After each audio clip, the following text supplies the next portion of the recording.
जिस इंसान को गुस्सा आता है और उसकी ज़िंदगी का कोई मकसद नहीं है, तो ऐसे इंसान का गुस्सा उसको बर्बाद कर देगा। अगर तो आपकी ज़िंदगी का कोई मुस्बत मकसद है, कोई आपकी पर्पस है ज़िंदगी गुजारने का, तो वही गुस्से को अगर आप प्रॉपर तरीके से चैनलाइज कर देंगे तो वही गुस्सा आपको बना जाएगा, संवार जाएगा। कैसे?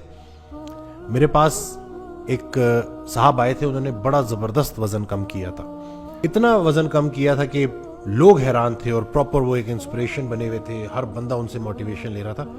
तो मैंने जब उनसे पूछा ना कि ये सब स्टार्ट कैसे हुआ, तो कहते हैं कि हम सारे दोस्त इकट्ठे थे। कहते हैं मेरा वज़न बहुत ज़्यादा था, 44-45 इंच मेरी वेस्ट थी और बड़े बुरे हालात थे, चला फिरा भी नहीं जाता था। तो हम एक रेस्टोरेंट में बैठे हुए थे और मैं एज यूजुअल खाने का शौकीन खा रहा था। तो एक दोस्त ने बोला कि अगर ये शख्स, हमारा जो ये दोस्त है, अगर ये वज़न कम कर जाए तो ये कितना फिट लगेगा, क्योंकि हाइट शाइट भी है। तो कहते दूसरे दोस्त ने बोला कि ये वज़न कम करेगा, ये बगैर मकसद के पैदा हुआ है, कोई इसका कोई अच्छा मकसद नहीं है, इसकी ज़िंदगी का मकसद सिर्फ खाना, सोना है और अपनी सेहत को बर्बाद करना है, ये किसी जोगा नहीं है। कहते हैं वो जो दोस्त ने जब ये बात बोली ना, तो वो जो अल्फाज है ना, उसने मेरे अंदर एक शदीद किस्म का गुस्सा ना, कि ये मेरे दोस्त मुझे ऐसे समझते हैं कि मैं इतना मतलब बेकार आदमी हूं कि मेरी जिंदगी का कोई मकसद नहीं है। कहते हैं उसी गुस्से को ना मैंने अपने अंदर इकट्ठा किया और कहते हैं कि मैंने अल्लाह का नाम लेके प्रॉपर डाइट और एक्सरसाइज स्टार्ट की।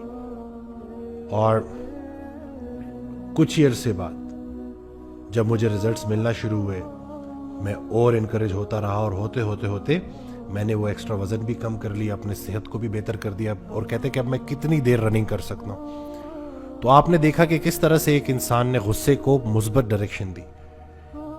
उसके बिल्कुल बरक्स अगर वो गुस्सा हुआ होता और आपस में लड़ाई कर लेते और वही सारी एनर्जी फजूल चीज़ों में ज़ाया हो जाती, यकीन करें कि ये जो गुस्सा है ना, ये आपको बड़ी एनर्जी भी देता है। आप अक्सर देखें कि घर में जब कोई गुस्सा आ जाए किसी को, तो वो इतनी मतलब ज़बान भी उसकी तेज़ चलनी शुरू हो जाती है और हाथ भी उसके अल्लाह बचाए तेज़ शुरू हो जाते हैं। तो वो गुस्सा ना बड़ा एनर्जी देता है, लेकिन उस गुस्से को प्रॉपर तरीके से डायरेक्शन देना, एक्सरसाइज बहुत ज़रूरी है। जहाँ तक हम एंगर मैनेजमेंट की बात करते हैं कि जब जो इंसान एक्सरसाइज करता है उसके स्ट्रेस लेवल्स नीचे होते हैं, उसके अंदर का मौसम ठीक होता है। वो हज़रत वासिफ अली वासिफ रहमतुल्लाह का बड़ा प्यारा जुमला है कि टूटे हुए जहाज़ को कोई हवा रास नहीं आती। अगर एक इंसान सुबह से शाम काम कर रहा है और फिर सारा दिन थका के घर आता है, बिल्कुल एनर्जी उसकी ख़त्म हुई हुई है, पट्टे भी उसके कमज़ोर हुए हुए हैं, कोई तमन्नाई उसके अंदर है नहीं, और फिर घर आके ज़रा सी कोई छोटी बात होगी तो बिल्कुल एक तूफ़ान बदतमीज़ी जो है वो मचा दिया जाएगा और बात बिगड़ते बिगड़ते इतनी बिगड़ जाएगी कि बाज़ औक़ात वो बात डिवोर्स तक, तलाक तक आ जाती है।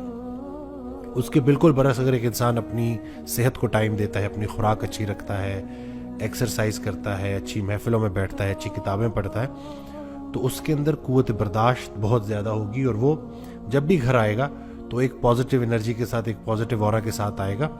और अगर कोई बेगम ने 4, 5, 6 बातें एक्स्ट्रा बोल भी दी हैं तो उनको अच्छी तरह से एब्जॉर्ब कर लेगा।